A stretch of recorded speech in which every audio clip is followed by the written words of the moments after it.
ਨਾਂ ਜੀ ਆਜ਼ਮ ਅਲੀ ਹੈ। ਤੁਸੀਂ ਪਹਿਲੇ ਵੀ ਮੇਰੀ ਮਦਦ ਕੀਤੀ ਸੀ ਅਤੇ ਮੈਂ ਟੀਵੀ ਦਾ ਮਰੀਜ਼ ਹਾਂ ਅਤੇ 2 ਮਹੀਨੇ ਦੀ ਦਵਾਈ ਪਹਿਲੇ ਵੀ ਮੁੱਲ ਲੈ ਲਈ ਸੀ। ਕੋਈ ਤੁਸੀਂ ਦੇ ਕੇ ਗਏ ਸੀ ਜੇ ਅਤੇ ਮਦਦ ਹੋ ਗਈ ਸੀ। ਮੇਰੇ 6 ਬੱਚੇ ਨੇ, 3 ਧੀਆਂ ਮੇਰੀਆਂ ਗੂੰਗੀਆਂ ਨੇ।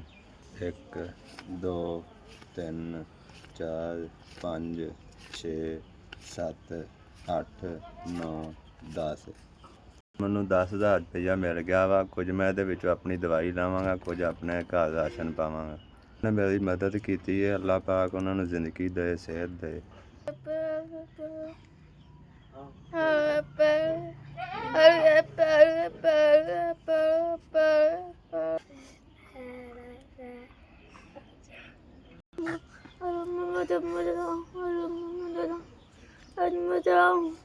Alhamdulillah.